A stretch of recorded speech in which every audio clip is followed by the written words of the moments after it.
Assalamualaikum warahmatullahi wabarakatuh. Selamat pagi teman-teman. Waalaikumsalam. Waalaikumsalam warahmatullahi wabarakatuh. Oke, kita tunggu teman-teman. Yang lainnya masih kurang berapa nih? 6 apa ya? Masih kurang 6 apa tuh 7 mahasiswa. Saya cek dulu. Di e-learningnya sudah pada presensi teman-teman. Sudah, Bu. Oke, kita lihat presensinya.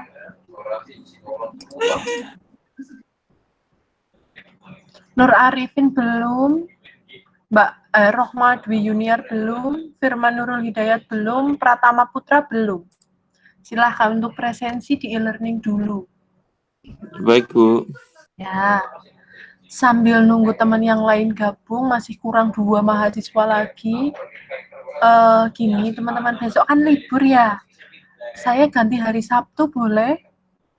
Atau mau tetap besok, tapi presensinya saya hari Sabtu. Silahkan teman-teman pilih. Kalau mau besok, kita ketemu habis duhur gimana? Habis makan siang itu 12:30 lah. 12:30 kita nge-zoom meeting sebentar. Nge-zoom meeting, nge-Google Meet. Silakan teman-teman.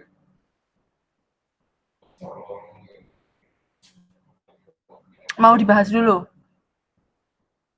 Kami bahas dulu ya, Bu. Oh iya, ya udah. Nanti saya dikabari kalau memang besok bisa, kita ketemu habis duhur. Sekitar jam 12:30. Nanti link Google Meet-nya saya kirim via WA, via grup WhatsApp. Kalau misalnya nggak bisa, paling kita ketemu hari Sabtu. Hari Sabtu itu biasa. Maksud saya kalau mungkin Sabtu weekend ada yang liburan gitu, jadinya besok tetap ketemu, tapi presensinya hari Sabtu. Saya presensinya tak pindah hari Sabtu, tapi ketemunya besok. Nanti saya dikabari aja hasil akhir keputusan dari kelas TI 1A gimana. Oke. Kemudian selanjutnya Mbak Indika, silakan dicek mahasiswa teman-temannya yang belum masuk ke Google Meet siapa? Silakan di Wapri, ya silakan di Japri, nanti suruh masuk. Saya siapkan materinya dulu.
Untuk yang kemarin, kegiatan kemarin, ada beberapa teman-teman yang memang terkendala sinyal, kemudian terkendala perangkat karena satu dan lain hal. Silahkan nanti saya sudah buka Google Drive-nya, ada beberapa yang memang belum mengumpulkan, menyusul saja ya, tapi mohon maaf kalau misalnya hasilnya nanti saya belum bisa cek hari ini, paling besok. Hari ini, habis ini saya ada rapat. Untuk materi selanjutnya, saya izin share screen. Terlihat, teman-teman? Terlihat, Bu. Terlihat.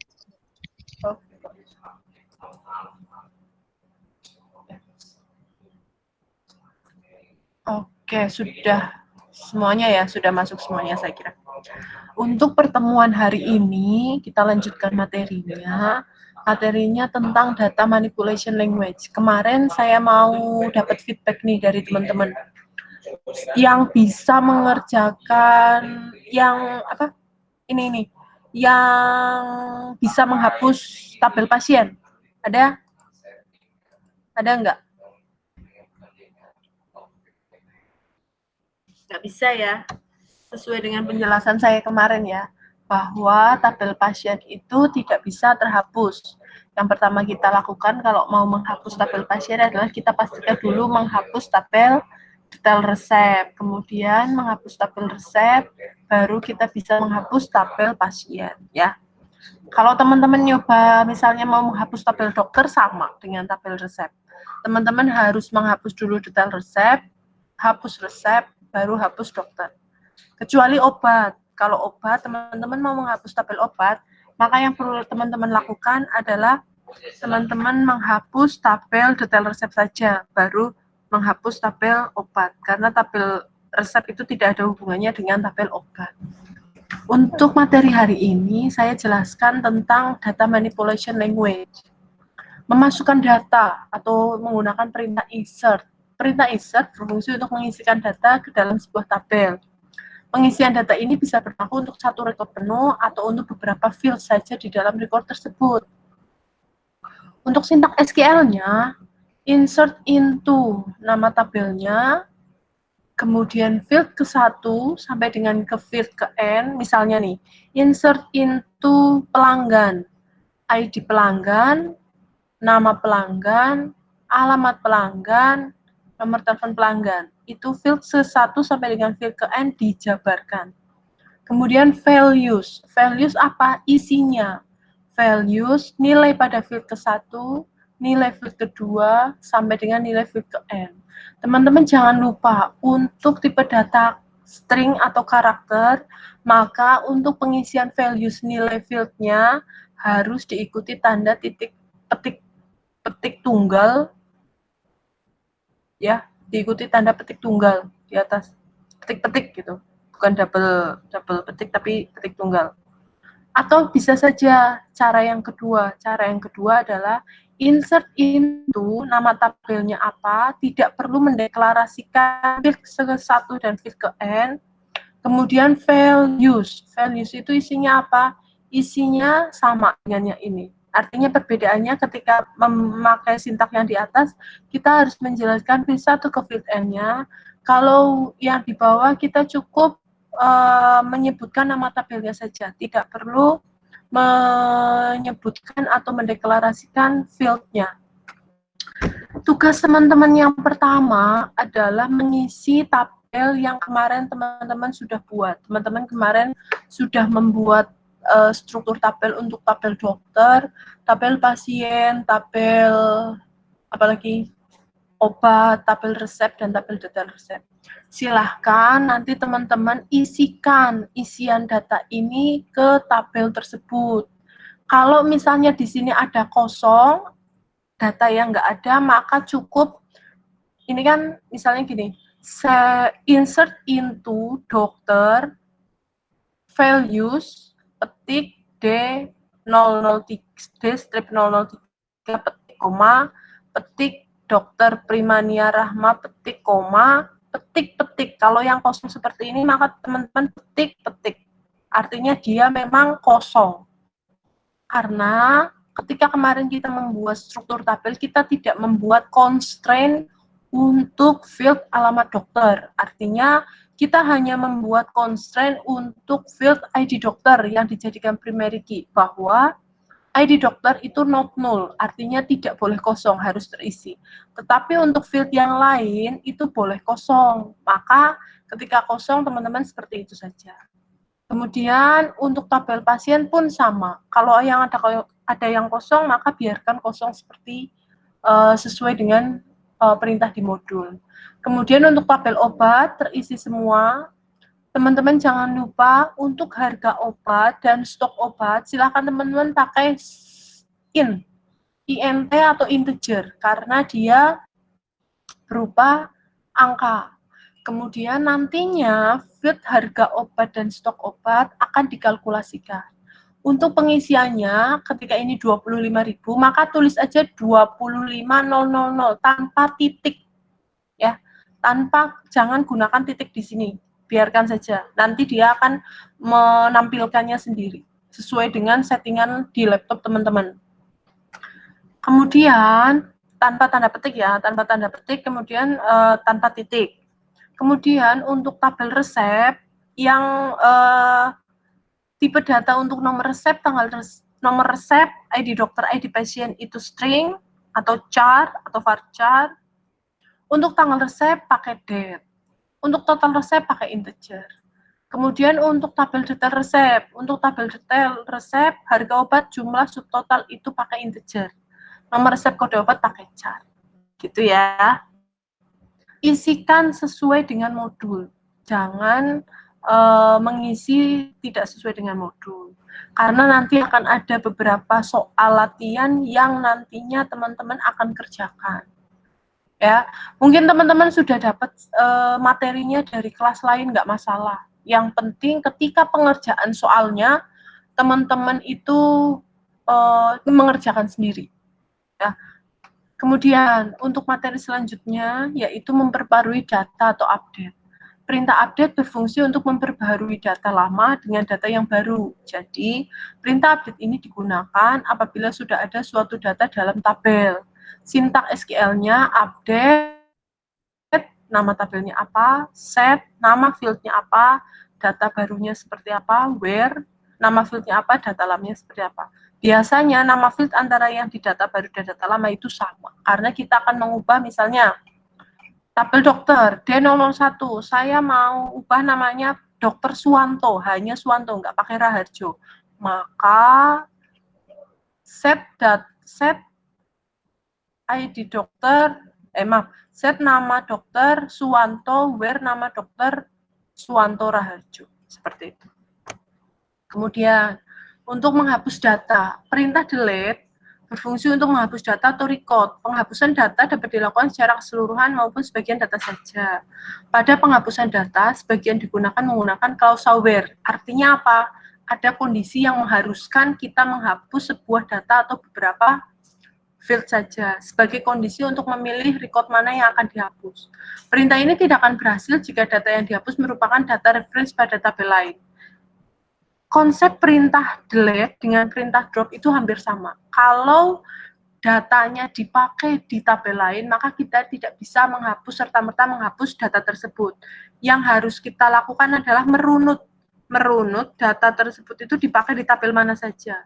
Hapus dulu datanya di tabel yang menjadi referensinya, baru kita menghapus tabel di data utama. Seperti itu. Sintak SQL-nya adalah delete from nama tabel atau dengan menggunakan kondisi. Delete from nama tabel where kondisinya apa. Kemudian untuk menampilkan data, perintah select berfungsi untuk menampilkan atau menyeleksi data yang diinginkan dari sekumpulan data yang ada. Perintah select itu ada dua macam. Apakah kita ingin menampilkan semua data di dalam sebuah tabel, ataukah kita akan menampilkan hanya beberapa field atau kolom saja. Kemudian, apakah ada kondisi yang mengharuskan penyeleksian data atau bisa ditampilkan semuanya? Maka untuk sintaknya, select bintang from nama tabel atau select bintang from nama tabel where kondisi. Kondisinya ini ditetapkan. Kemudian, sintak SQL untuk menampilkan field tertentu, maka kita cukup select nama fieldnya apa, from nama tabelnya apa. Ketika di sini bintang itu untuk mewakili semua field, maka ketika kita akan memilih hanya field-field tertentu saja yang ditampilkan, maka di sini nama fieldnya diisi. Atau misalnya ada sebuah kondisi yang mengharuskan kita menampilkan data tertentu, maka ditambahkan kondisinya di sini. Gitu ya. Untuk materi selanjutnya, saya persilahkan teman-teman untuk bertanya dulu. Apabila ada pertanyaan, silakan. Silakan, Mas, Mbak.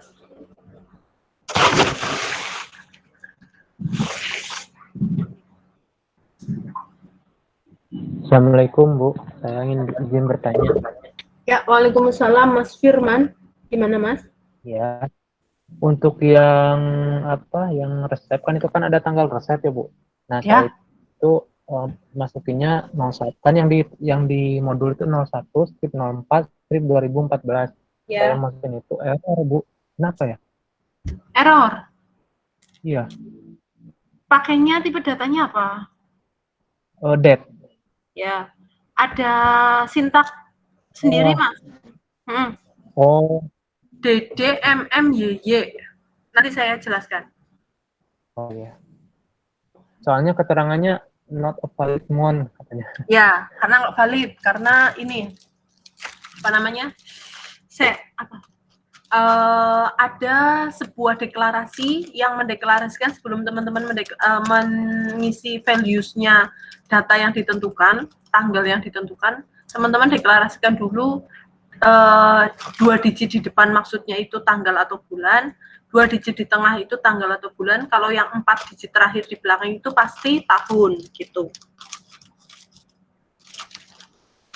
Ada lagi pertanyaan lain?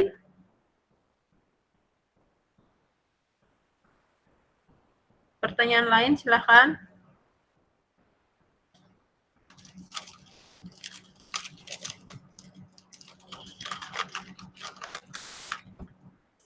Permisi Bu, mau bertanya Bu. Silahkan Mas Tony Ramadan. Itu ya mau tanya yang mengenai tipe data varchar Bu. Kalau di dalam Oracle kan namanya varchar 2. Kalau Ya. yang selain Oracle itu kayaknya cuma varchar. Itu Ya, betul. bedanya apa ya Bu? Bedanya antara varchar dan varchar 2 itu ibarat kayak bedanya integer dan int. Ya, teman-teman pakai integer ya bisa, pakai int ya bisa, itu sama. Hanya penamaannya saja. Oh iya Bu, terima kasih atas jawabannya Bu. Sama-sama. Ada lagi yang lain? Sebelum saya lanjutkan, untuk tugas hari ini, teman-teman bikin laporan praktikum ya. Kalau yang kemarin memang belum bikin, nanti jadi double bikinnya. Oke? Baik, Bu. Oke, saya lanjutkan materinya ya. Izin share screen lagi. Kita lanjutkan distinct, ya. Distinct. Apabila kita ingin menampilkan data, tetapi data yang sama tidak ditampilkan berulang-ulang, maka kita bisa menggunakan perintah distinct. Keywordnya apa ya? Distinct. Perintah ini dilakukan jika terdapat banyak data yang sama dalam satu kolom. Sintak umumnya select distinct, nama fieldnya apa, from, nama tabelnya apa. Contohnya, di tabel detail resep, ada data yang sama yang ditampilkan berulang-ulang. Adalah RSP 140401, RSP 140402, dan RSP 140403. 401 ditampilkan 3 kali, 402 ditampilkan 2 kali, 403 ditampilkan 4 kali. Maka ketika kita akan menampilkan agar nomor resep ini hanya tertampil sekali karena dia data yang sama, cukup menggunakan perintah distinct. Ya. Perintah distinct ini nanti walaupun isian di field line itu beda, maka cukup yang nomor resep ini ditampilkan sekali saja. Kemudian, untuk kriteria between, ya, perintah ini, jika kita ingin mengambil beberapa data yang terletak antara nilai dalam klausa between. Untuk perintah between, kita harus menentukan batas nilai bawah dan batas nilai atas. Artinya ada batas nilai ke-1 dan ada batas nilai kedua. Sintak umumnya, select, nama fieldnya apa, from, nama tabelnya apa, where, kondisinya seperti apa. Between, batas nilai 1, and batas nilai 2. Untuk perintah like or not like digunakan untuk mengambil data dengan pencarian data yang memiliki bagian yang sama dalam klausa like tersebut. Dengan menggunakan kondisi like, karakter apapun dapat dicari. Dapat berupa 1, 2, atau semua karakter yang ada di dalam string yang akan dicari. Ada beberapa hal yang harus kita perhatikan dalam penggunaan klausa like or not like. Yang pertama, tanda persen. Tanda persen itu untuk mewakili semua karakter, beda dengan tanda underscore. Kalau tanda underscore itu digunakan untuk mewakili satu karakter saja. Ya. Bedanya persen dan underscore. Kalau underscore satu karakter, kalau persen semua karakter. Oke. Untuk sintaknya, teman-teman bisa lihat di sini. Select bintang, misalnya, menampilkan data barang yang namanya diawali huruf tron. Maka tron dulu, baru belakangnya pakai persen. Karena karakter semua karakter yang di belakang kata tron itu akan tertampil semua. Kemudian untuk underscore, misalnya ingin menampilkan semua nama dokter yang ada huruf U-nya, maka atau huruf kedua adalah huruf U, maka select bintang from dokter where nama like underscore. Underscore itu untuk mewakili karakter pertamanya, kemudian U baru persen. Persen itu mewakili semua karakter di belakang karakter U. Kemudian untuk fungsi agregat. Agregat function ialah fungsi-fungsi statistik baris data yang diseleksi. Fungsi agregat sering digunakan untuk operasi perhitungan. Fungsi-fungsi agregat antara lain average untuk mencari nilai rata-rata, max untuk mencari nilai terbesar, min untuk mencari nilai terendah, sum untuk mencari jumlah dari suatu field, dan count untuk menghitung jumlah recordnya. Bedanya perintah sum dan perintah count. Sum itu untuk mencari hasil jumlah dari satu field pada sebuah kolom atau pada sebuah field, sedangkan count itu digunakan untuk menghitung jumlah data atau baris datanya. Ya. Kemudian ini ada contoh penggunaan perintah aggregate function. Kemudian yang terakhir, masih banyak. Oke. Selanjutnya ada kolom alias. Kolom alias adalah kolom atau perintah. Kolom alias. Alias adalah sebuah perintah yang digunakan untuk menamai apabila kita dalam menseleksi data itu menghasilkan satu field yang baru, maka gunakan perintah as untuk menamai kolom atau field yang baru tersebut. Contohnya misalnya, select kolom 1 as alias 1, artinya kolom 1 yang terbentuk ini nanti dinamai alias 1. Seterusnya from tabel, gitu ya. Nanti di soal praktikum itu ada beberapa perintah atau beberapa pertanyaan yang mengharuskan teman-teman itu menampilkan sebuah field atau beberapa field, tapi membuat field baru, ada field baru yang terbentuk. Maka gunakanlah as. Kemudian apabila teman-teman di dalam menamai kolom yang baru itu ada spasinya, maka gunakanlah kurung siku. Kalau tidak mau menggunakan kurung siku, maka untuk menyambung antar katanya gunakan underscore. Kemudian untuk grouping.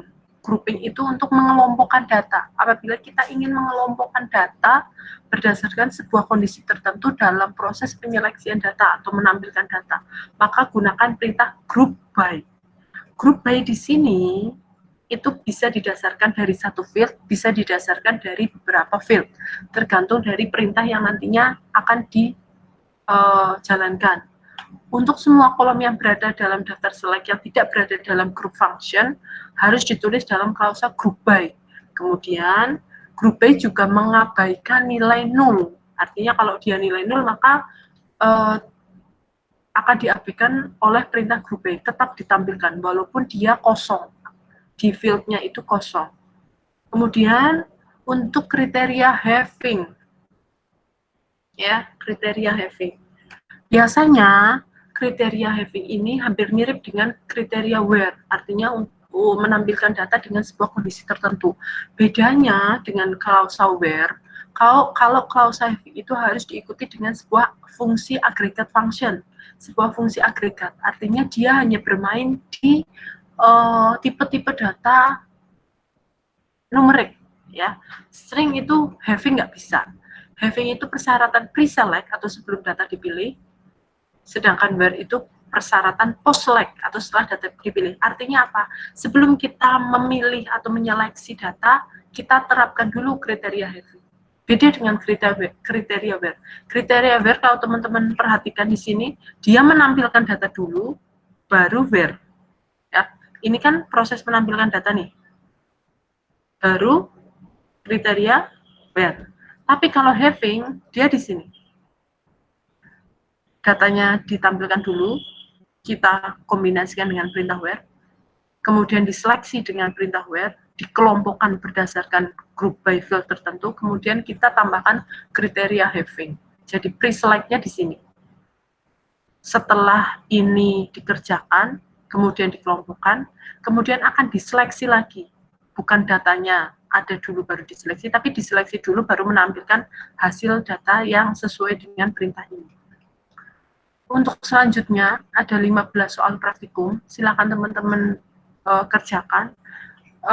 Tugas langsung dikirim ke Google Drive. Biasa ya, laporan praktikumnya. Sampai di sini ada pertanyaan, silakan teman-teman.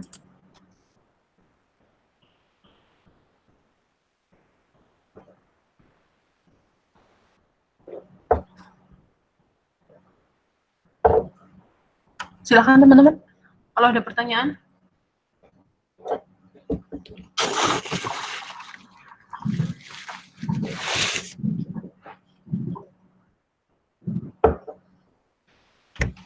Tidak ada pertanyaan? Sepertinya tidak ada, Bu. Lancar ya? Belum ada, Bu. Bingung. Oke. Untuk nanti yang yang apa namanya tadi yang date, nanti saya kirim sintaknya lewat ini, lewat apa? Lewat grup WhatsApp aja, ya. Perintah date-nya. Baik, Bu. Kalau tidak ada pertanyaan lagi, pertemuan hari ini saya cukupkan. Kebetulan sudah jam 9, saya ada rapat jam 9, ini udah lebih 10 menit. Saya cukupkan sekian, teman-teman. Mohon maaf apabila ada salah kata. Nanti kalau ada pertanyaan, silakan lewat grup WhatsApp ya. Saya akhiri. Selamat pagi. Wassalamualaikum warahmatullahi wabarakatuh. Waalaikumsalam. Terima kasih, Bu. Terima kasih. Saya izin live ya. Ya, terima kasih, Bu.